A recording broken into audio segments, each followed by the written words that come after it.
ভারত এবং বীর দ্বারা স্থাপিত ভারতের সংবিধানের প্রতি আমি অকপট শ্রদ্ধা, আনুগত্য ও নিষ্ঠা পোষণ করিব। ভারতের সার্বভৌমত্ব ও অখণ্ডতা রক্ষা করিব।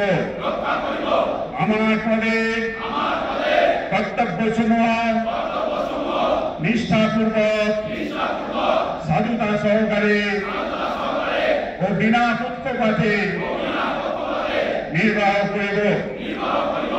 এতদ উদ্দেশ্যে ঈশ্বর আমার সহায় হোক।